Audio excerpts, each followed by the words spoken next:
Bom dia a todos e todas. Bom dia a todos e todas. A gente vai iniciar, né, a semana do livro da biblioteca, aqui da Biblioteca da Faculdade de Direito. É uma alegria estar recebendo vocês, né, na nossa programação online. O evento está sendo transmitido pelo canal do CIB, no YouTube, e vai ficar disponível para acesso posterior.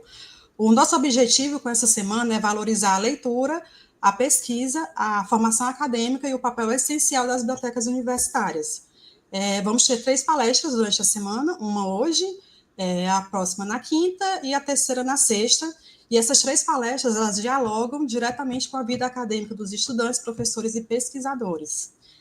Gostaria também de agradecer, que a gente não faz nada sozinho, né, a minha equipe aqui da Biblioteca da Faculdade de Direito, a direção do CIB, na pessoa do Felipe Ferreira, a direção da Faculdade de Direito, na pessoa do professor Gustavo Cabral, aos palestrantes convidados, né, professor Glauco, Miriam Cris, Wesline, e ao apoio também da editora da UFC, da imprensa da UFC e da DICART, que também estão nos ajudando, nos apoiando nessa semana. Hoje, a nossa primeira palestra vai ser Oratória para a Vida Acadêmica, com o professor Glauco Magalhães. Eu vou ler aqui um breve currículo do professor. Só um instante, que agora eu acho que eu vou olhar no celular, porque eu esqueci de abrir aqui o currículo do professor. Só um instante, professor. O professor, ele é titular... Cadê? O professor Glauco, ele é titular da Faculdade de Direito, professor titular da Faculdade de Direito aqui da UFC, pós-graduação e mestrado em Direito, doutorado em Sociologia, todos pela UFC, e livre docência em Filosofia do Direito pela UVA, além da formação em Teologia. Atualmente, ele se dedica ao ensino e pesquisa em Filosofia do Direito, Hermenêutica Jurídica, Teoria do Direito, Direitos Fundamentais e Imaginário Jurídico. É pesquisador da obra do C.S. Lewis, fundador do CEDIC, e orientador do grupo de Caion. O professor ainda integra a Academia Cearense de Letras Jurídicas, na cadeira 28, onde o patrono foi José de Alencar, e ele recebeu em 2012 os títulos de doutor honoris causa e humanista universal pelo SODIMA. Professor, seja bem-vindo. Muito obrigado, Camila, pela apresentação. É um prazer enorme participar desse momento com vocês, né, e desse trabalho tão útil ao meio acadêmico, né, de difundir a importância da leitura, a importância das atividades científicas, e nós somos muito gratos por podermos participar. Professor, só continuando, interrompendo o senhor, a gente, como essa é a primeira semana aqui, né, da biblioteca, a gente pensou em palestras introdutórias, né? E muitos dos alunos chegam, até os que já se formaram, às vezes saem, né, ainda com medo, com vergonha, com receio de falar em público, né? E aí, por isso que a gente pensou nessa palestra do senhor, para poder estar incentivando o público, né, a não ter medo da oratória, né, que faz parte da vida acadêmica. E fica com a palavra o senhor. Muito obrigado, Camila. Né? E faz parte da vida acadêmica e da vida do jurista, né, de maneira mais ainda até decisiva. É bom que a gente lembre, antes de tudo, né, que antes de haver imprensa, que por sua vez já iniciou antes do mundo digital, as pessoas, elas basicamente se comunicavam através do processo oral, né, de falar, escutar. Claro, existiam livros, mas antes da imprensa eles eram de pouca difusão, e a maior parte do conhecimento que se continha neles se aprendia através de expositores. Então, falar e escutar era uma atividade essencial no mundo passado, no mundo antigo, inclusive por razões até políticas, como, por exemplo, em Atenas, quando nós tínhamos uma democracia deliberativa, direta, e as pessoas ali tinham que falar, era reconhecida até uma espécie de poder da palavra, e foi quando a retórica tornou-se um assunto extremamente relevante. Hoje em dia, muitas pessoas elas acham que podem colher o conhecimento apenas lendo livros, apenas vendo vídeos pela internet, mas esses meios de comunicação, embora sejam relevantes, no caso de um vídeo da internet ainda tem uma pessoa que possa estar falando, não tem o calor do contato pessoal. Se nós examinarmos, por exemplo, na Grécia Antiga, nós veremos como Platão tinha aqueles seus diálogos com os seus discípulos, Aristóteles ensinava caminhando com os discípulos, havia todo um ambiente favorecedor, de um ambiente fraterno, de convivência, muitas vezes lúdico, extremamente dialogal. E aquele tipo de conhecimento era um conhecimento que ganhava uma raiz muito mais profunda. Hoje nós temos um volume muito grande de informações, nos são transmitidas sem o calor de um relacionamento. Essas informações elas não adquirem raízes, até porque a nossa memória fica perdida em meio a tanta quantidade. Mas naquela época, o professor colocava para os seus alunos, por exemplo, o que ele tinha de melhor, o que ele havia aprendido de melhor, e de uma maneira, como eu estou dizendo, que por envolver um relacionamento, sedimentava, né? Então, nós entendemos que, por exemplo, o papel da figura de um professor é extremamente importante nesse processo de transmissão de conhecimento. Mas o aluno também deve ser despertado para a fala, não apenas para participar das aulas, fazendo perguntas, colocações, dialogando, mas também para fazer apresentações de seus trabalhos e poder se desenvolver também para o mundo acadêmico, como no mestrado, doutorado, se tem defesas de dissertações e teses, na graduação de trabalho de conclusão de curso, e também, no caso do direito, nas atividades operacionais, que envolvem também a articulação da fala, né? Nós tínhamos, na Idade Média, o reconhecimento de 7 artes liberais. O trivium, que eram as 3 básicas, e mais 4.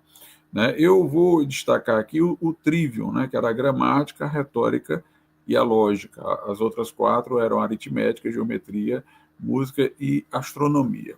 Mas essas 3 primeiras, elas eram importantíssimas para a formação daquele tempo, porque a pessoa tendo essa base de conhecimento em gramática, retórica e lógica, ela poderia participar das aulas subsequentes.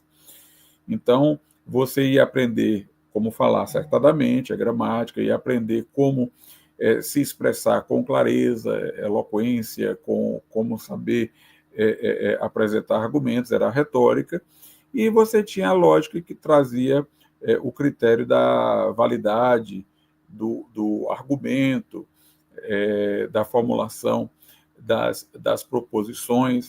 É um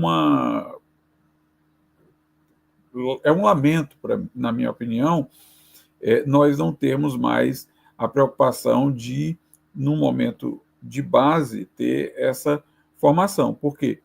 Porque essa formação permitia que um aluno, quando ele fosse aprender conteúdos, conhecimentos específicos, ele pudesse ter segurança de participar, porque ele sabia falar e compor argumentos, ele tinha os critérios lógicos para identificar veracidade e validade, ele tinha o conhecimento da língua e das regras de comunicação, a gramática.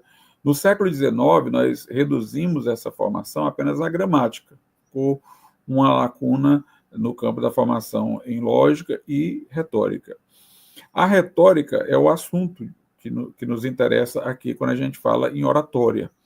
A retórica, quando ela trata da comunicação escrita, a gente chama de estilística, né? A preocupação com o estilo da escrita. Né? E aí nós vamos ver como é que a gente vai usar figuras de linguagem, como é que a gente vai ser mais claro no que diz, mais persuasivo no que escreve. Quando ela trata da comunicação oral, aí a gente chama exatamente de oratória. Né?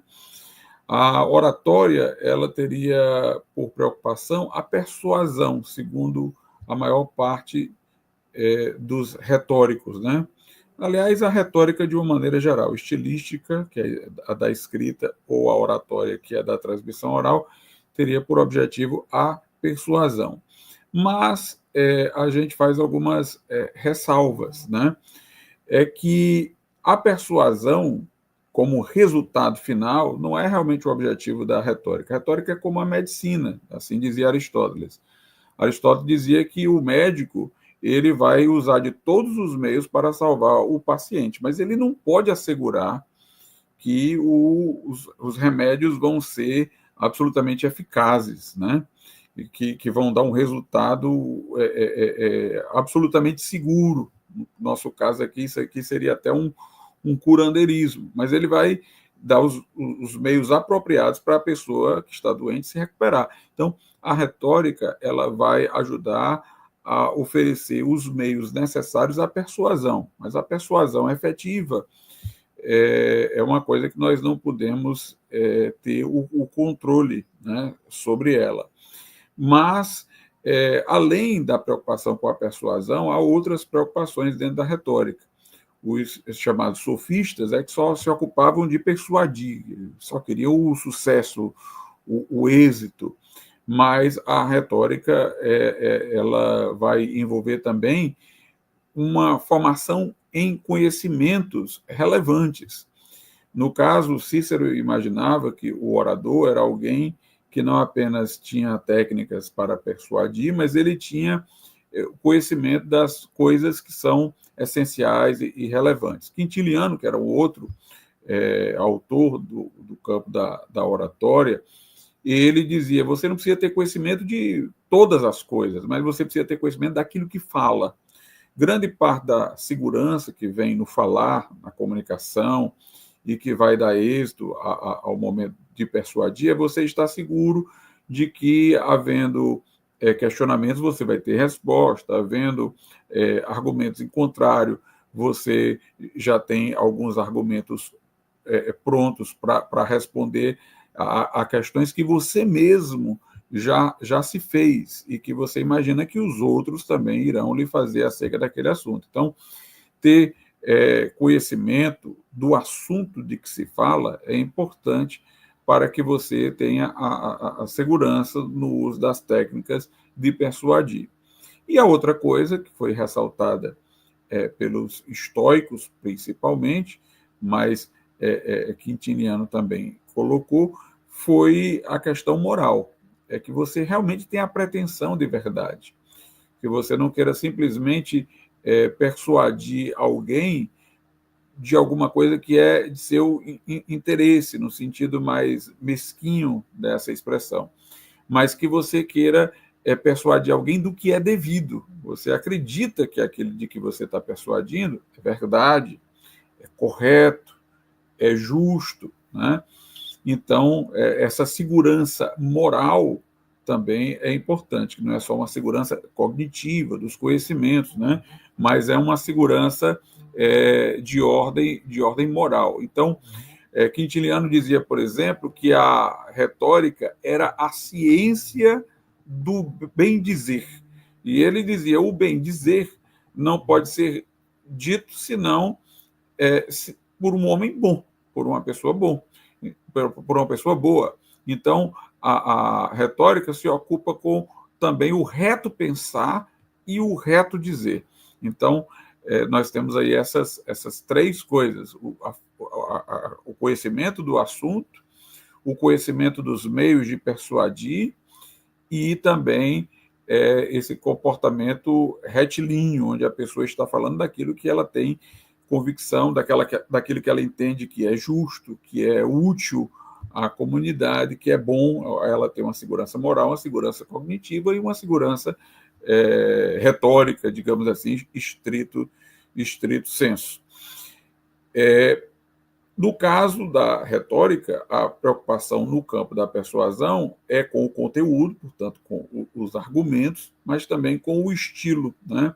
Aquilo que é verdadeiro deve ser apresentado da forma mais sublime. Verdades sublimes devem ser apresentadas de formas sublimes. Às vezes, nós empobrecemos um conteúdo valioso que temos para dizer, colocando-o por meio de uma comunicação debilitada. Então, quando a gente fala de assuntos elevados ou assuntos importantes, né, nós devemos fazê-lo também com uma linguagem congruente com o assunto. No campo do discurso científico, nós ressaltamos aqui a importância da chamada navalha de Oca.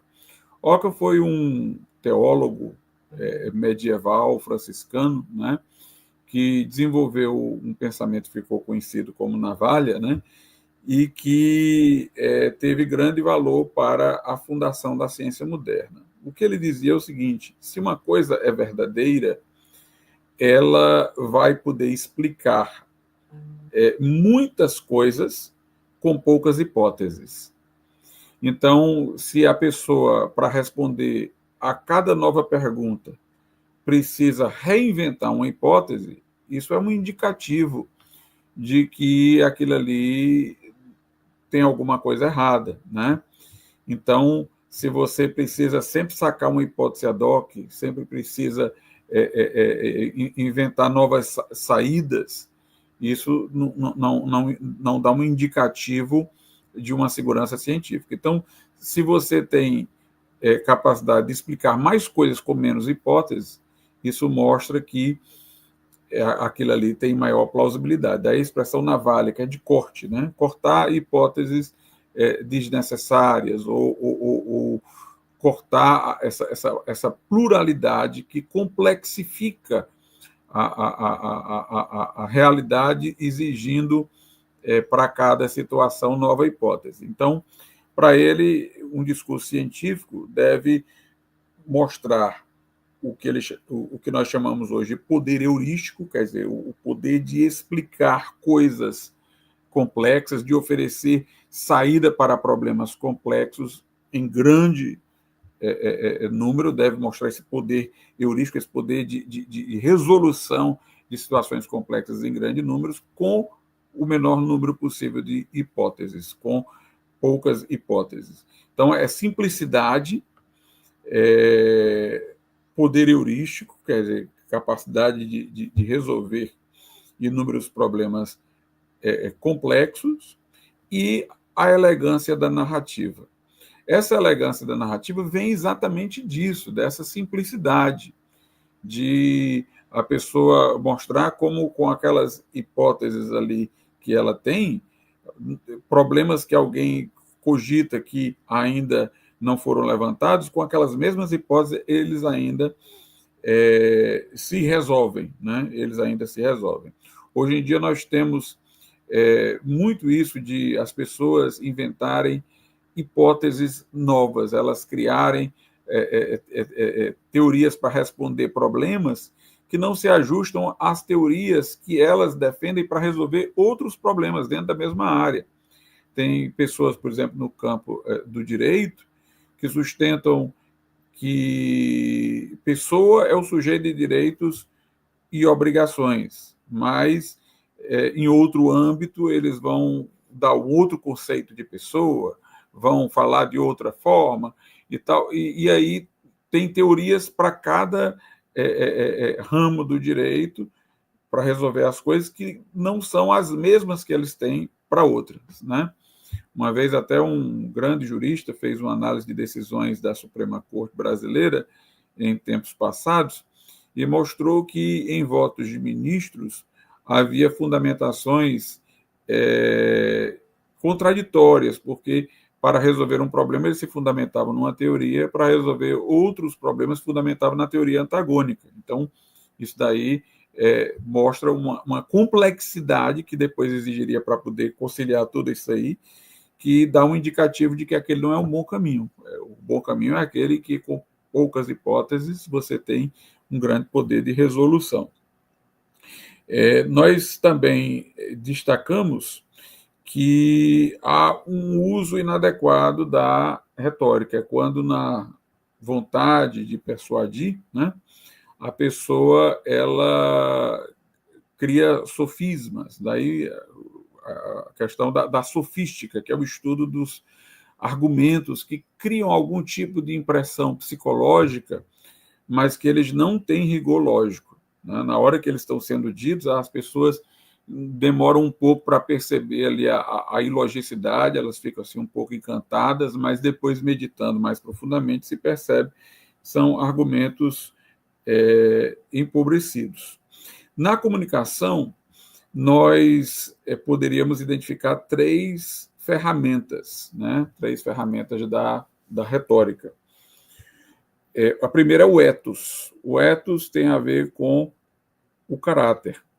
No caso, por exemplo, de um discurso de um político, há sempre aquela preocupação do político, verdadeira ou falsa, né, de resguardar a integridade do seu caráter, da sua história, mostrar fidelidade a uma estrada, a um princípio, aos caminhos e tal. No âmbito do discurso científico, a gente pode procurar mostrar a credibilidade que nós inspiramos, mostrando que estudamos aquele assunto a fundo, mostramos que temos familiaridade com aquele assunto, que já fizemos pesquisas naquela área, que lemos os livros que são importantes acerca daquele assunto. De certa maneira, ressaltar isso daí não vai dar adesão necessária ao que nós haveremos de dizer, né? Nós não queremos aqui apelar para um argumento ad hominem, né?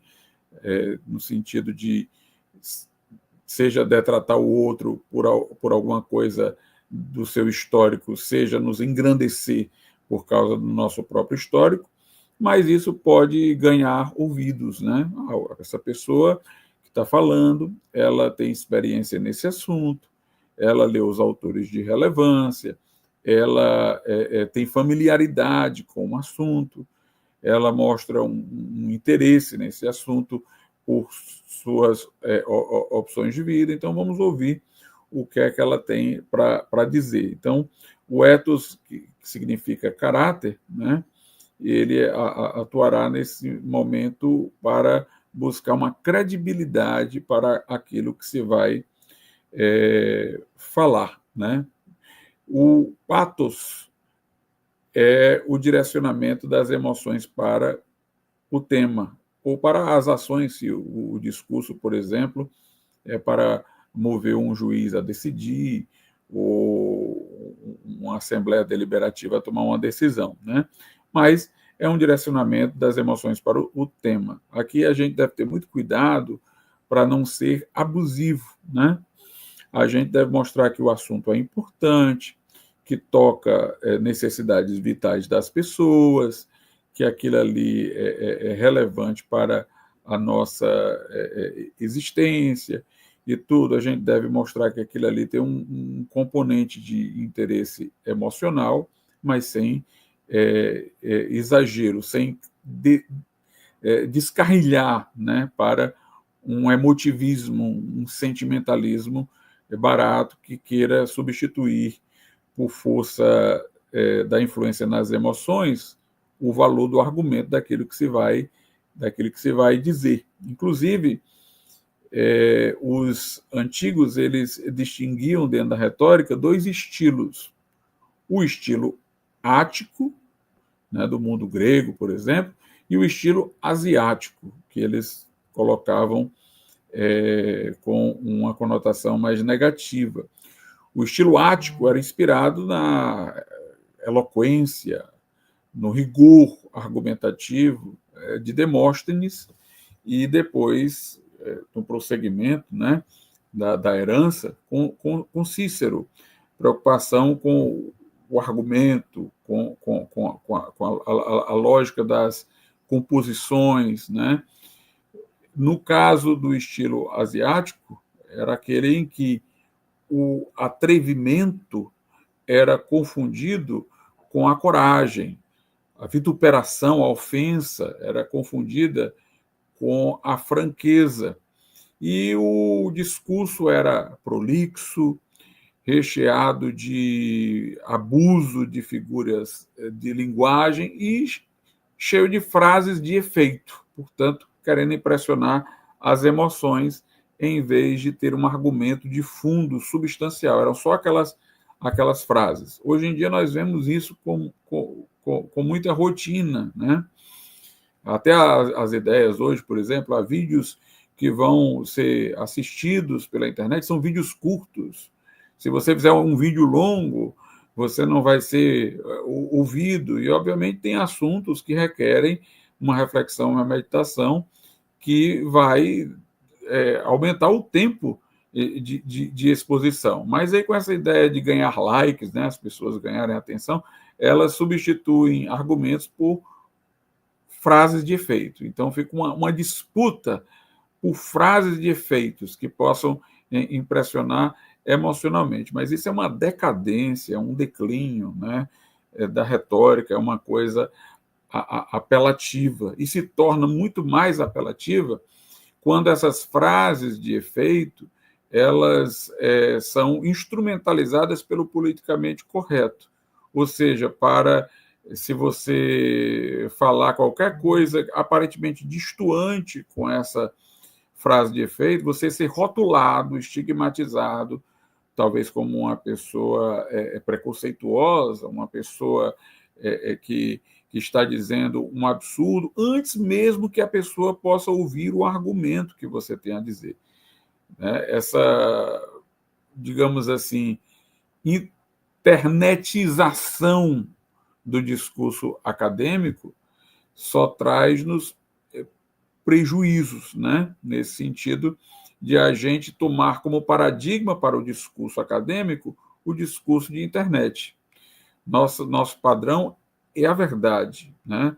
Nós não devemos dizer, isso aqui está resolvido, isso aqui não se pode falar. Não, a universidade é o espaço da diversidade, é o espaço da discussão, é o espaço da disputácio, da disputa argumentativa, espaço para todas as teorias e oportunidades. E a gente não pode ficar só com frases de efeito. A gente tem que examinar o argumento de fundo, a questão da profundidade.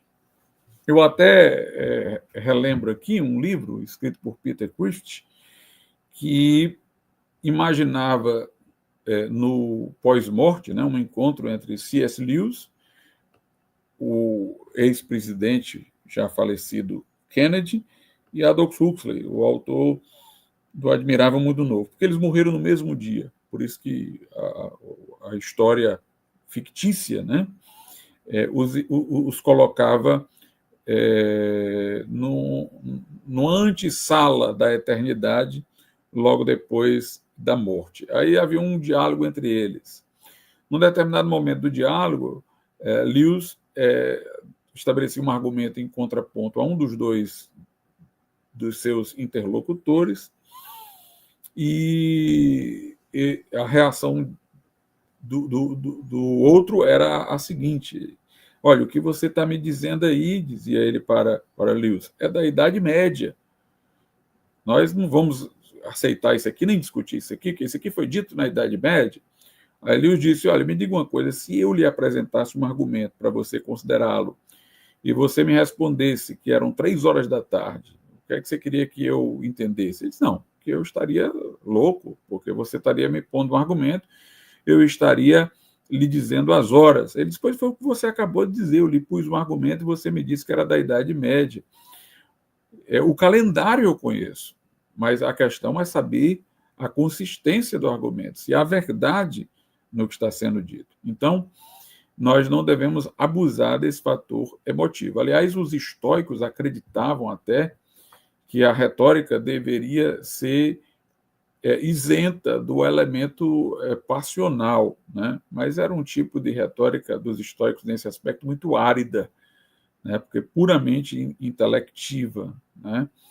E sem o aspecto emocional. Cícero não, Cícero entendia que as emoções deveriam participar, né, dos elementos que iriam influenciar no discurso, e Quintiliano, de maneira mais moderada e equilibrada, ele dizia assim que as emoções elas poderiam participar do discurso para reforçar a verdade dita, para reforçar a verdade comunicada, ou seja, de uma maneira secundária, mas não primária.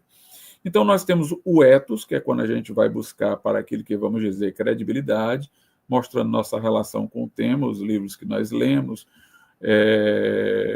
a experiência que tivemos naquele assunto. Nós temos o pathos, que é quando a gente vai direcionar as emoções para o tema, e nós temos o logos, que aí é a reunião de motivos, né? Aí é o momento caracteristicamente racional do discurso, onde vamos apresentar argumentos para convencer. Aristóteles ele dividiu os discursos chamados práticos, aquele que você quer levar a pessoa a uma ação, convencê-la a agir, em 3. Ele falou do discurso deliberativo, que é dos políticos, né, para levar a tomar uma decisão, por exemplo, sobre um projeto de lei, o discurso forense, que é para levar o juiz a tomar uma decisão, o epidídico, que é o que você vai enaltecer alguma pessoa, alguma atividade profissional, né? Quando, por exemplo, se faz uma sessão solene num órgão parlamentar para homenagear médicos e tal, aí tem aquele discurso ali que é enaltecendo a atividade da medicina, uma figura de um médico, alguma coisa assim. E o discurso instrutivo, que é o que nos interessa mais aqui, né? Que não é um discurso prático, é um docere, é um discurso de ensino, é para influenciar as mentes, aí vai envolver a preleção, as conferências, a sala de aula, né? Pode ser um convencimento teórico, pode ser também um convencimento prático, mas não prático para necessariamente um agir imediato, mas para saber o que praticar, né? Então, aí nós temos esse discurso instrutivo, né? Que também vai reunir esses mesmos elementos, ethos, pathos, logos. Sendo um discurso científico, vamos buscar o poder heurístico, ou seja, explicar o maior número de problemas e encontrar soluções com o menor número de hipóteses, a simplicidade que vai dar a elegância, a narrativa, a exposição. E nós temos também, isso é muito interessante, ao final de um discurso instrutivo, o debate ou colóquio, né?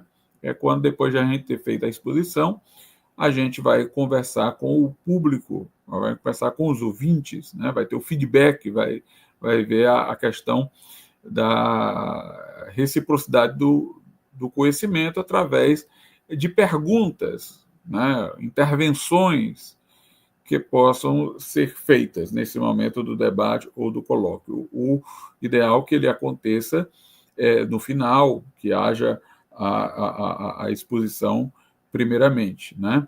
Numa conversa agora que passa a ser de mão dupla.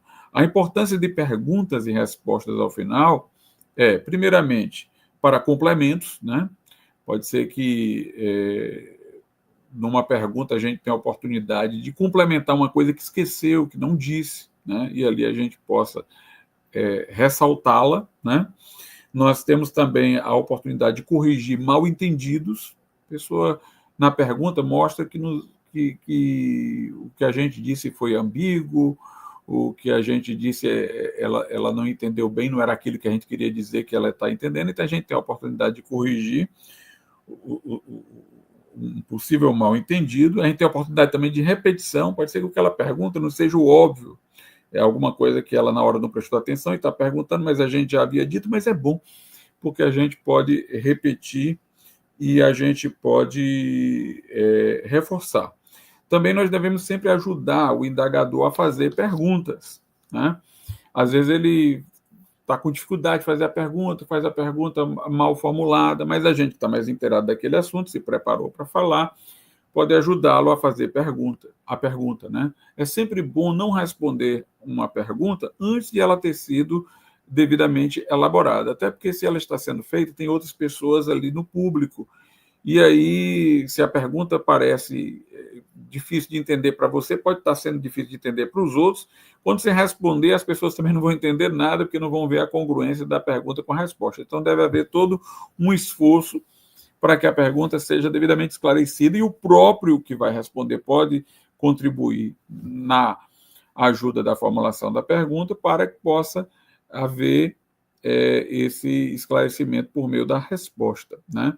Entretanto, essa ajuda para fazer corretamente a pergunta não deve acontecer antes de a pessoa ter terminado de falar. Não se deve interrompê-la, né? A não ser que seja que você tenha como dar a ela um direcionamento ali, já naquele caminho que ela está falando, né?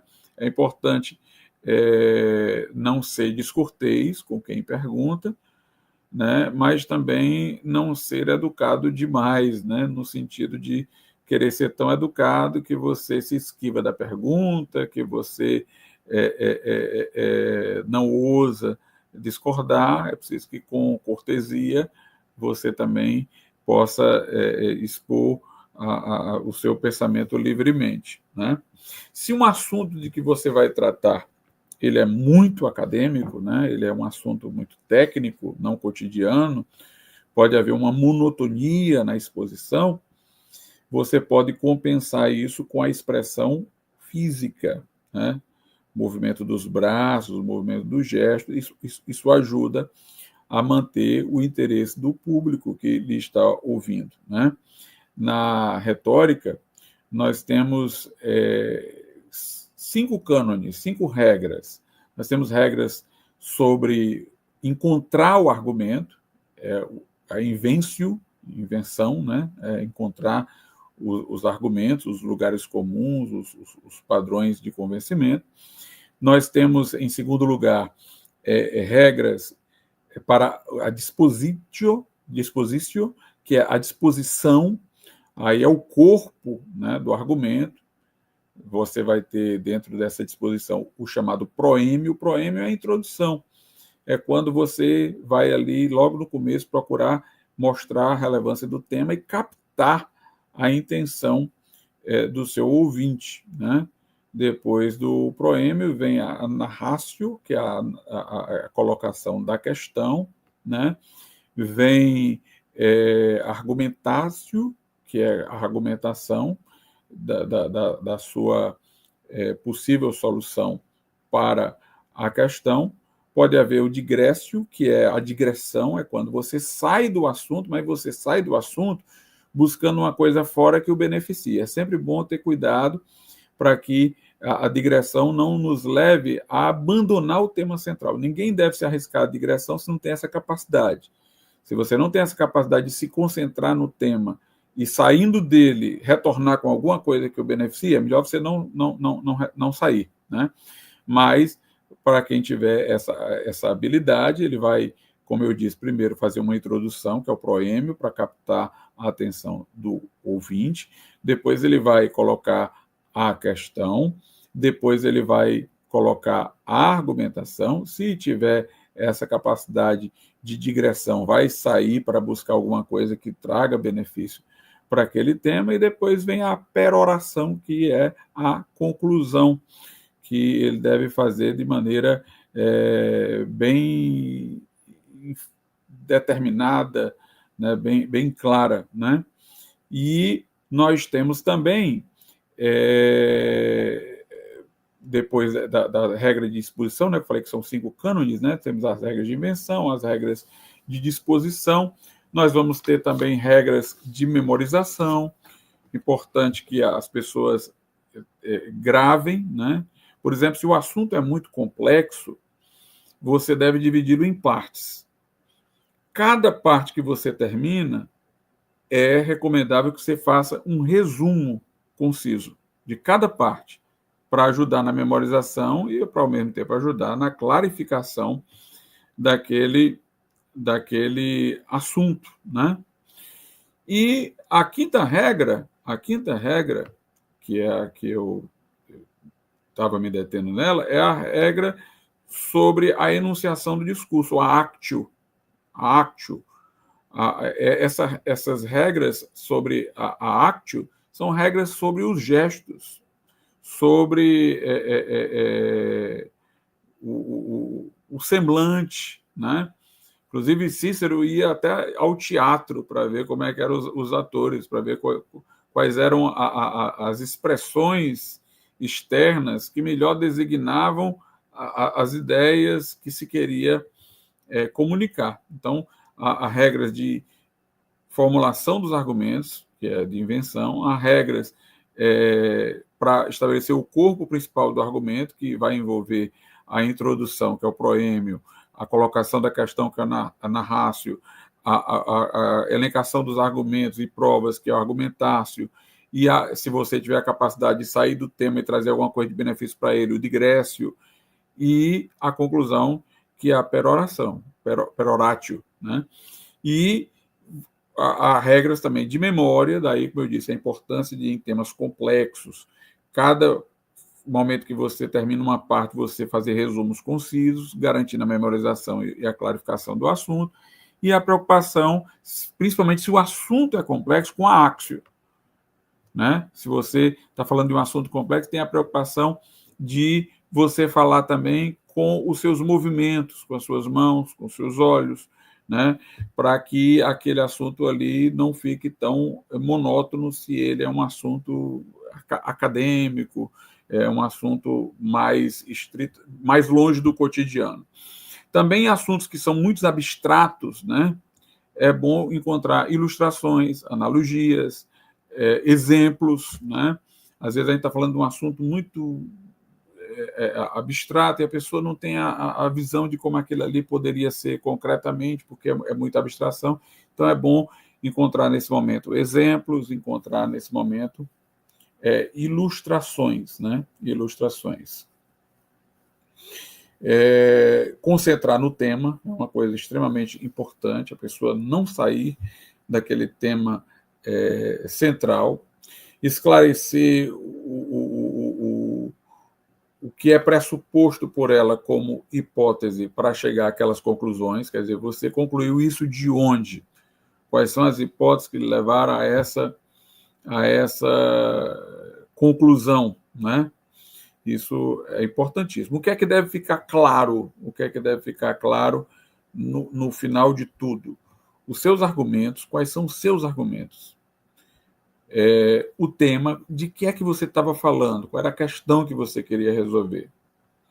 As implicações, o que é que esse tema tem a ver com os ouvintes, né?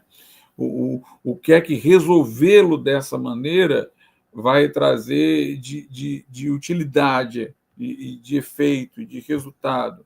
E aí entra o último ponto que tem que ficar claro, que são as consequências, né? Então você tem que deixar claro os argumentos, o tema, as implicações e as consequências. Algumas virtudes morais são necessárias também para um expositor. Primeiro, fortaleza, né? Porque ele pode enfrentar argumentos contestativos e tal, e ele tem que manter ali a sua autorregência, seu autodomínio e serenidade, né? Consequentemente, ele também precisa ter a temperança, domínio sobre suas emoções, né? E precisa também ter a justiça para reconhecer uma contribuição, dar a todos o que é devido, né? Reconhecer o valor de uma pergunta e assim sucessivamente. Então, essas coisas têm que ser bem definidas, né?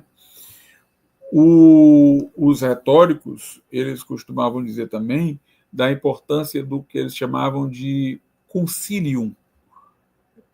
Uma tradução seria conselho, mas talvez uma expressão mais representativa disso seria expediente. Quer dizer, quando você vai falar, eu falei de todas essas regras, né? É preciso ter a regra de memorização, regra de formulação do argumento. Ali na disposição, eu falei daquela questão do proêmio, que é a introdução, depois colocar a questão, depois colocar a argumentação, se tiver digressão que retorne beneficiando, deve fazer, depois a conclusão. Essas coisas assim, bem bonitinhas, essas regras bem bonitinhas, né? Mas o concílio, ou o conselho, ou o expediente, é aquela habilidade de não ficar amarrado a essas regras quando você pode variar por uma utilidade para a causa que você está colocando, você está defendendo, né?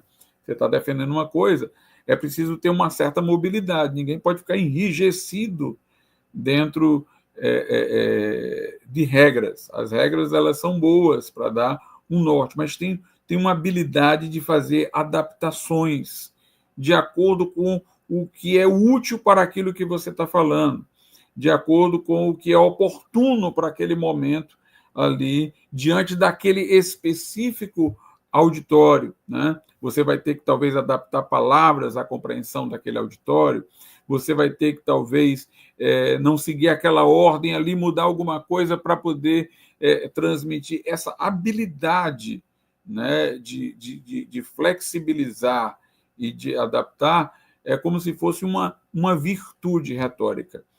Os retóricos costumavam até fazer uma analogia entre esse concílio e a prudência, porque a prudência é uma virtude no campo intelectual moral, pela qual a pessoa vê como é que ela aplica o justo a uma situação particular, né? Eu tenho no direito, por exemplo, a figura da equidade, que é quando eu vou adaptar uma norma, que eu já entendi qual é o seu sentido, à peculiaridade de uma particularidade, de uma situação de uma pessoa específica, né?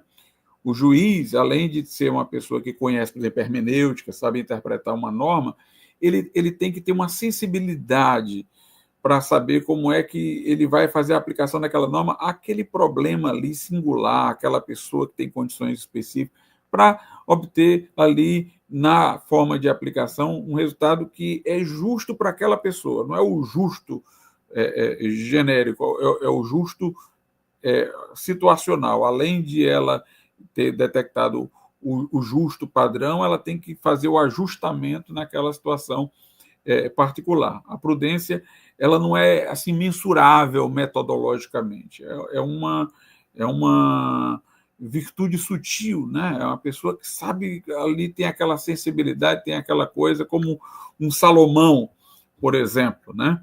Que quando uma mãe dizia, esse filho aqui é meu, a outra dizia, não, essa daqui matou o filho dela e ficou com o meu, não é dela, é meu. Aí Salomão disse, então vamos pegar aqui a criança e traga uma espada e vamos cortar a criança em duas partes, uma parte para uma parte para outra. Aí a verdadeira mãe diz, não, então entrega para ela, mas não faz isso, né?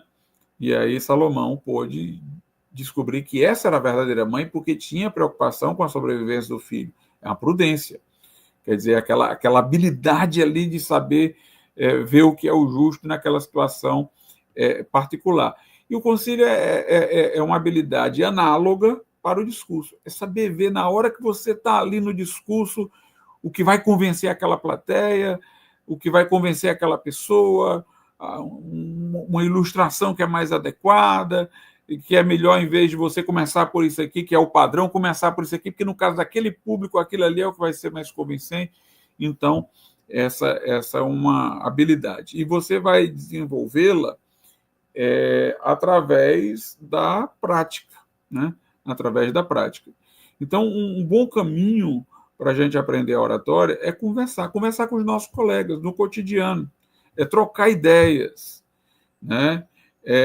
Ouvir como as pessoas reagem àquilo que a gente está dizendo, se a gente está sendo compreensível, não está sendo compreensível e tudo mais, né? Essas conversas de internet aí com abreviações, rapidez, kkkk, e que a gente não desenvolve nada, elas são inúteis para isso. A gente precisa conversar, conversas inteligentes, conversas com razoabilidade, com argumentação, sem nos filiarmos à frase de efeito, sem fiscalizarmos o outro com o politicamente correto, querendo entender, querendo ouvir o que o outro tem para dizer e ter essa conversa inteligível. A gente, nessas conversas que a gente tem cotidianamente, se a gente aproveitar o tempo para conversas úteis, a gente já está desenvolvendo habilidades retóricas, o concílio. Porque a retórica, inclusive, ela não é uma ciência, se eu colocar ela como ciência, que Tiliano colocou, nem todos concordam com isso, mas se eu colocá-la como uma ciência, ela é uma ciência baseada na observação. Eu observo como as pessoas falam e observo que falar de determinada maneira é mais claro, é mais convincente do que falar de outra maneira. Então, ela é fruto da comparação, dessa observação das falas, né?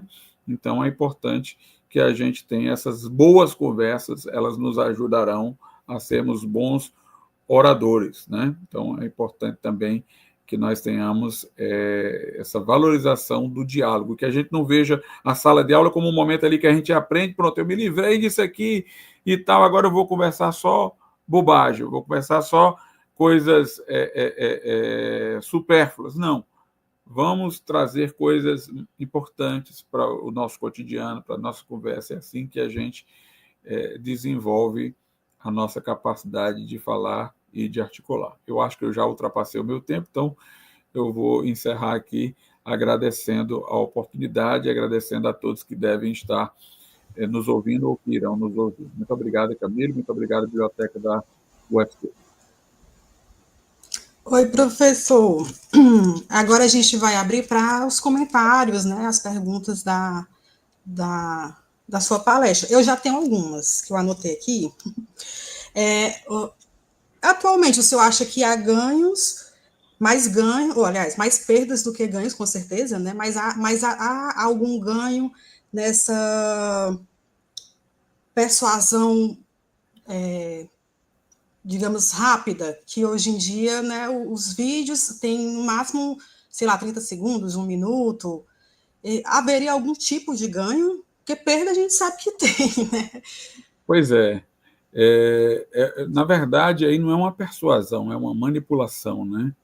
É a Sim. capacidade da pessoa saber colocar uma imagem que impressiona, usar uma frase de efeito que tenha um impacto emocional. Agora, ao mesmo tempo que é uma tentativa de manipulação, ela tem uma duração muito rápida, porque a pessoa já está ouvindo outro, e outro, e outro, e outro, e outro. Então, o que é que acontece no final das contas? É que as pessoas elas já têm uma determinada visão da realidade e elas estão atrás apenas de ver um vídeo que reforça essa visão, né? Então, isso, de certa maneira, facilita o que tem sido chamado de pós-verdade. Pós-verdade seria a pessoa, ela quer que uma coisa seja verdadeira, interessa a ela que seja verdadeira, então o que está na contramão não interessa, ela não interessa questionar e tal, isso é verdade porque isso é o que me agrada, essa é a narrativa que me interessa, né? E aí a verdade fica ao sabor das preferências, né? Então cada um fica disputando para quem faz o vídeo, digamos assim, com mais efeito de um lado, do outro, com mais imagens, em vez de haver uma discussão realmente séria, né? Essa indisposição das pessoas de pensar por muito tempo é uma coisa extremamente perigosa, né? Extremamente perigosa. Eu fiquei até tentando associar, né, a atualidade. Então, esses digitais influencers, né, que hoje em dia é só pegar uma câmera, um celular com câmera e filmar, virou influencer, né? Criar uma conta. Eles seriam os oradores da atualidade, né? E, assim, o que é que você acha assim, que seria que vai ser o futuro dessas novas gerações? Porque acho que uma geração de 5 anos atrás já estava fazendo pesquisa para trabalho escolar no Google. E hoje em dia eles usam TikTok, sendo que a informação não é verdadeira, né? É como se eu falar, cada um coloca a sua verdade, o que lhe faz bem, o que os outros querem escutar, né? Não querem pensar, refletir. E o que é que você acha assim, que vem por aí nas próximas gerações? Pois é, nós estamos vivendo um processo, obviamente, contextualizado em novas condições, semelhantes àquele que a Grécia viveu, né? Os sofistas, que eram pagos, né, pelos seus serviços, eles queriam ensinar como convencer. O objetivo deles era o êxito, era a persuasão, né? Por isso que eu até disse aqui que o Quintiliano, que foi um retórico muito sério, né? Ele dizia, olha, a retórica ela não tem por missão persuadir como resultado, ela tem como missão oferecer os meios para persuadir. Uma pessoa pode ser quanto mais, ela tem argumentos, mas não se deixa convencer porque está obcecada por alguma coisa. Mas o objetivo do sofista era persuadir, né? Principalmente na representação que nós temos deles pelos filósofos socráticos, Sócrates, Platão e Aristóteles. Eram como pessoas que estavam à procura de ajudar outros a ir nas assembleias e convencerem a todo custo, utilizando de falácias e tudo mais. Então, essa é a sofística. Mas a retórica, segundo Quintiliano, ela oferece apenas os meios de persuadir, ela envolve conhecimentos de erudição, ou seja, eu não tenho que conhecer só o como fazer para persuadir, eu tenho que conhecer o assunto, eu tenho que ter notável saber no assunto, buscar esse notável saber. E o aspecto moral, ele colocou como uma virtude. O meu objetivo é persuadir pessoas do que é devido, do que se deve ser, né? A persuasão deve estar aliada ao justo, né? Inclusive, Sócrates também dizia isso. Sócrates dizia que ele fez uma diferença entre persuadir e ensinar. Ele dizia, o sofista, ele quer persuadir, o objetivo dele é levar pessoas a crenças. Mas ele diz, mas o meu objetivo é ensinar, é levar pessoas ao conhecimento, né? Então, nós temos hoje uma sofística da imagem, né? O objetivo é ganhar adesão, likes, interessantes, que essa coisa é tão forte que, por exemplo, às vezes a gente está convidando uma pessoa para palestrar, não é por causa dos livros que ele escreveu, não é por causa do trabalho teórico que ele desenvolve, é porque ele é muito ouvido na internet. É a qualificação. Ah, vamos chamar esse aqui por quê? Porque ele é muito ouvido, ele tem muitos likes, ele tem tantas visualizações para o vídeo dele, então vai dar gente, vai dar atratividade e tal. Sim, mas isso daí você pode ter 1001 manipulação para conseguir isso daí, né? Então, o que eu acho mais problemático é porque nós estamos na vida universitária nos rendendo a isso, né? Antigamente, o que acontecia? Dentro do mundo universitário, a gente tinha nossas próprias regras, o que o Bourdieu chama de campo, né? Aqui nós temos um campo científico, nós temos os nossos padrões ligados ao conhecimento. Então, não quer dizer que a universidade seria uma torre de mosteiro longe da sociedade. Claro, o discurso era para chegar na sociedade, mas a gente tinha os nossos critérios mais densos de verdade, de discussão e tal. Hoje em dia, nós vemos vigilância dentro da fala na universidade, por frases de efeito, por isso, por aquilo. A gente vê pessoas ganhando reputação universitária porque tem um número X aí de visualização, de seguidores e tal. E quando no passado, né, o bom professor era aquele mais recolhido. Era aquele mais recolhido. Uma pessoa que passa o dia todinho na internet, como é que ele vai estudar? Como é que ele vai ler? Como é que ele vai ter profundidade? Se ele passa o dia todinho querendo ter público, né? Então, no passado, era aquela pessoa mais recolhida que era o bom professor, né? Ele era, às vezes, até pouco sociável, né? Porque ele estudava muito, ele se dedicava aos estudos. Então, eu acredito que isso é um grande problema. Eu temo e espero que haja uma mudança, mas eu vejo realmente também um avanço muito grande nisso daí, e muito Era pouca... isso que eu até ia perguntar, assim, como é que a gente resgata, né, o valor da oratória nesses tempos de Google, de inteligência artificial, que nos trabalhos acadêmicos, né, na universidade, porque a pessoa colocando o prompt correto, né, ele faz tudo para você. Inclusive, a gente fez o concurso de poesias, e aí ficou na dúvida, será que tem alguma poesia aqui que foi IA que fez? Ou foi uma pessoa mesmo que fez? Pois é, vai ser Porque hoje em dia, né? problema.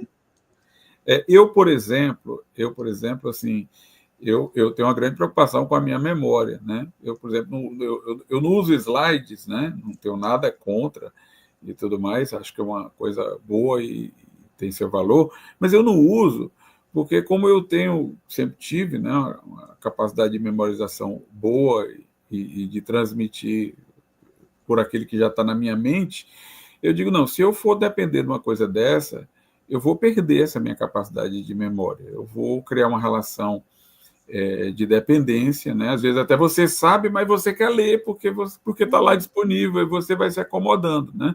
Eu sempre tive essa preocupação. Mesma coisa com a inteligência artificial.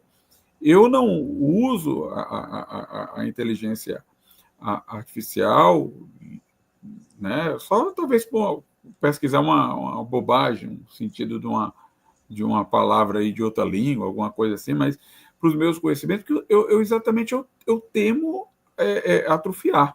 Eu termino de escrever um livro, eu mesmo faço a revisão do livro. Demora, eu faço a revisão. Por quê? Porque eu aprendi as regras da gramática.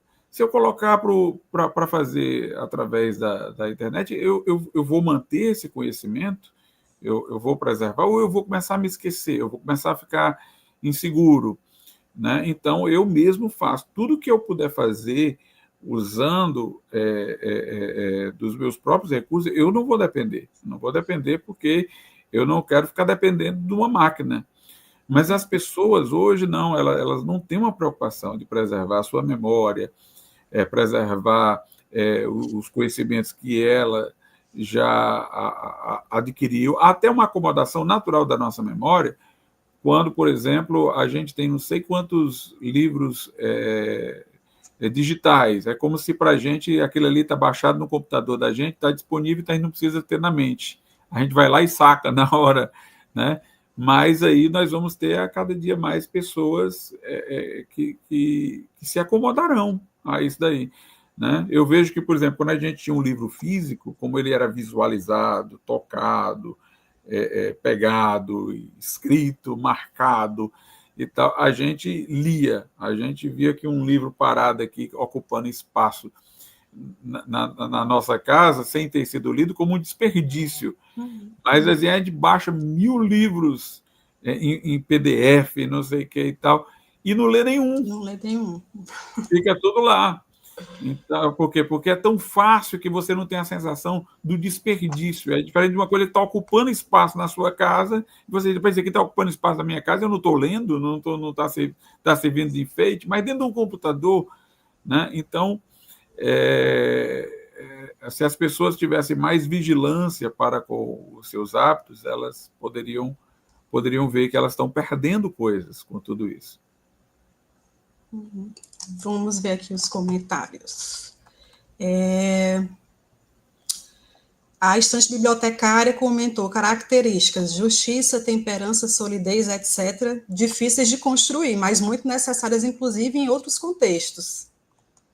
E ela ainda continua aqui. E quanto mais rápido esses cortes, acho que foi referente ao meu primeiro questionamento, quanto mais rápido esses cortes que reforçam a percepção melhor, pois não dá tempo de parar para refletir, que é o que eles usam, né? Hoje em dia, esse pessoal que é denominado como digital influencer, na verdade, né? Colocou uma dancinha, fez uma coisa interessante, aí já ficou famoso, né? Já virou digital influencer. E eles criam polêmicas desnecessárias muitas vezes, né? Porque eles param de receber likes se eles não tiverem alguma coisa impactante, Aí, às vezes, eles vão polemizar coisas que eles ainda não apuraram, vão polemizar coisas sobre vida de pessoas, que vai difamar pessoas e tal, sem eles terem examinado, né? Então, há polêmicas desnecessárias, enquanto que polêmicas perenes, que não são da moda, do agora, mas que são polêmicas que devem ser sempre aprofundadas, questões realmente a serem debatidas profundamente, elas são negligenciadas.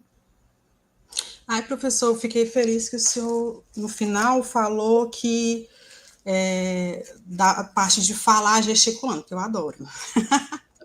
Para chamar a atenção, principalmente quando um assunto, né, for mais monótono, estiver passando muito tempo, para chamar a atenção. E a gente sempre aprende que, né, tentar não gesticular, né, que é meio que seguindo os apresentadores de jornais, né, da TV, e não gesticular, porque vai tirar a atenção. Então, afinal, né, filosoficamente isso é bom, mas hoje em dia as pessoas não acham que não. A imoderação, obviamente, ela não ajuda, né? Mas a gesticulação é importante. A gente fala também com as mãos, a gente fala com as sobrancelhas, né? A gente fala com o nosso semblante. Então, são veículos de comunicação. E quando o assunto, como eu estou dizendo, é um assunto, às vezes, assim, mais árido, a pessoa ela tem a oportunidade de se prender pelos seus movimentos que ela está acompanhando. Ela continua acompanhando o assunto em vez de se distrair, né? Em vez de se distrair. Então, a gesticulação é importante. O Cícero, ele ia ao teatro para ver como é que os atores se comportavam em determinadas cenas, para ver como é que ele poderia, como orador, naquela hora que ele fosse falar, né, ser o mais expressivo possível daquele que ele queria dizer. Então, é importante. Além do que, por exemplo, você ficar com mãos para trás e tudo, isso pode lhe engessar, lhe deixar sem se sentir livre. As nossas mãos, né, dão uma sensação enorme de liberdade, né? A pessoa se sente logo assim presa quando ela é algemada. Não, é como se fosse amplitude. O meu conhecimento está indo, quando eu estou mexendo as mãos. Estou conseguindo repassar. Pois é. Pronto, acho que só foram esses mesmos comentários. Eu gostaria, então, que o senhor desse uma palavra final, né, algum conselho para o pessoal, para poder a gente finalizar. Eu agradeço mais uma vez a oportunidade, né? E o meu conselho é esse, de ler preferencialmente o livro físico, não porque seja diferente do livro digital, mas porque o livro físico ele cria uma relação entre você e o livro. Ele tem cor, ele tem a marca que fica ali do seu dedo, da coisa que você escreveu com a sua letra, do texto que você marcou, e tudo aquilo que nos envolve pessoalmente, né? Mantém acesa a nossa memória, a nossa lembrança. Nós não nos lembramos só do que a gente leu, a gente se lembra daquele momento que a gente passou a página, a gente se lembra daquele momento que a gente escreveu, a gente se lembra daquele momento que marcou, a gente se lembra do momento em que a capa do livro começou a desbotar enquanto a gente lia. Então, ele vai ajudar muito mais a sua memória e vai lhe forçar a ler, porque você vai colocar ele ali em algum canto e todo dia ele vai estar lhe lembrando, eu existo, eu estou aqui para ler. O virtual não, você vai baixando, vai esquecendo até que tem, né? Então, o livro físico ele tem um grande valor. Outra coisa, não entre nessa de se limitar a frases de efeito. Busque os argumentos a fundo, né? Não seja uma pessoa que vigia o outro por palavras que você vê que devem ser enquadradas em estigmas. Então, não ouça o que o outro tem para dizer, tenha bons diálogos com seus amigos, né? Não seja uma pessoa que, porque a informação está disponível na internet, eu vou aproveitar a vida agora só para conversar bobagem, quando eu quiser alguma coisa, vai estar lá. Não. Seja uma pessoa que cultive a cultura, né? Cultive bons diálogos, forme o seu pensamento, adquira uma capacidade de juízo, de julgamento, de discernimento e de comunicação, porque isso vai ajudar. Ainda que esse mundo desprezasse tudo isso, isso teria valor por si mesmo, né?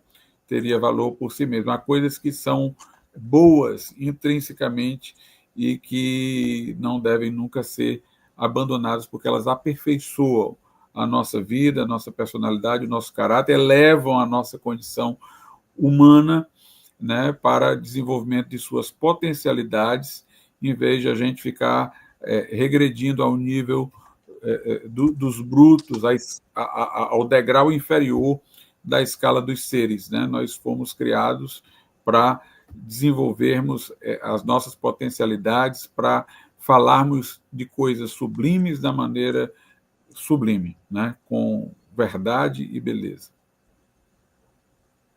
Professor, gostaria de agradecer pela disponibilidade, não só por hoje, mas sempre que tem os eventos, né, da biblioteca, que o senhor é convidado, o senhor participa, e é sucesso total, as pessoas adoram. Amanhã a gente vai ter, não vai ser palestra, né, online, vai ser a cerimônia de premiação do concurso de poesia. Eu trouxe até a Lídia aqui, ó, que é a mascote, viu, do evento. É a nossa capivara leitora aqui da biblioteca, que ela vai estar amanhã aqui esperando vocês para a premiação do concurso.